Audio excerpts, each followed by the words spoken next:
inshuti zanjye ndabasuhuje cyane, ni Kampere Ange Dalila. Uyu munsi nifuje kubana namwe mbaganiriza ku kibuto cya voka. Ubushize nabaganirije kuri voka ubwayo, umumaro wayo, uburyo ikora. Uyu munsi rero nifuza kubaganizamo cya kibuto cyayo kibamo imbere. Buri mwese arakizi, muri Afurika, hanze y'igihugu, nta muntu n'umwe utazi voka. Simbabwira ngo voka ni gutya na gutya kuko nayibaganirijeho. Ikibuto cyayo nicyo nifuza kubabwira mu buryo burambuye. Kiriya kibuto ni umuti buriya ukaze ku bantu bafite ikibazo cy'umwijima. Avoka ubwayo iyo ari nyinshi gutera umwijima, ariko nanone ikiyigizemo imbere kikabasha kuba cyakuvura umwijima.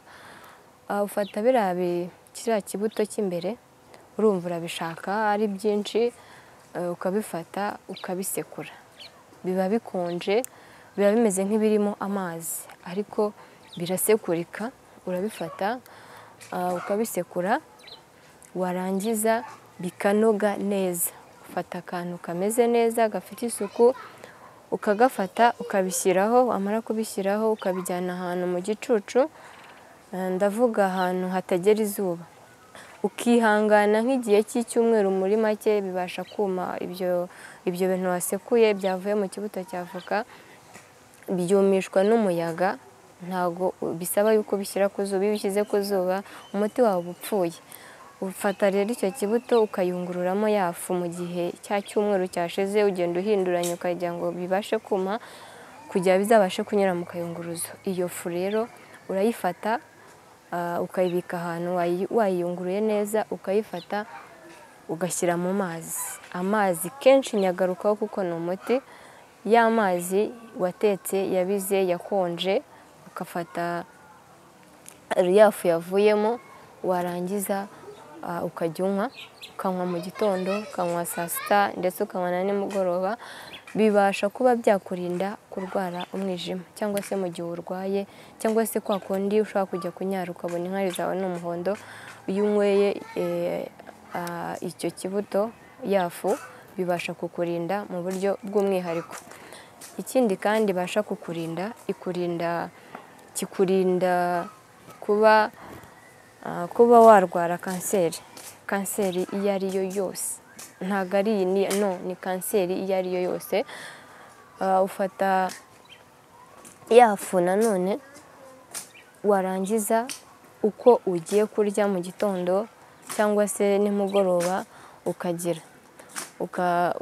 ugafata ka gafu ugashyira mu mazi nanone ukanywa. Aba ari amazi ameze neza aryoshye. Mbese sinakubwira ukuntu nawe uzabikore, uzumva kandi uzaba wikingiye, uzaba wirinze indwara y'umwijima, wirinze indwara ya kanseri. Yaba ari kanseri ifata amabere, hari kanseri cyane cyane iyo mu nkondo y'umura.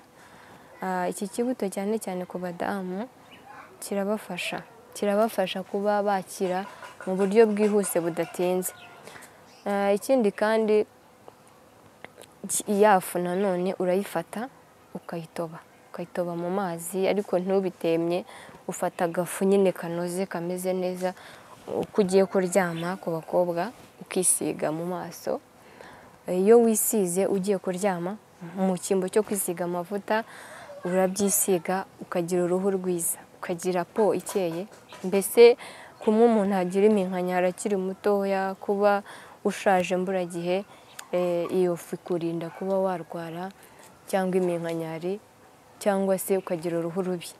Ikurinda rero, mbese muri rusange usa neza. Iyo ugiye kuryama ugafata agafu kavuye muri icyo kibuto ukisiga mu maso, uracya. Urabibona, nanjye rimwe na rimwe simbikora kenshi, ariko rimwe na rimwe njya mbikora. Mu gihe runaka nabonye natangiye kuzana nk'ibiheri, mu gihe runaka nabonye uruhu rwanjye rwatangiye guhinduka, mbasha gukoresha iyo fu. Iyo fu ikabasha kongera kungarurira po yanjye, nkumva ndishimye. Turi kumwe rero, ndabakunda. Ndakwibutsa gukora subscribe, ndabutsa gukora comment, urayikinga. Tuzabana mu buryo bugiye butandukanye. Ndabakunda. Kora share, kore comment. Turi kumwe. Ciao ciao.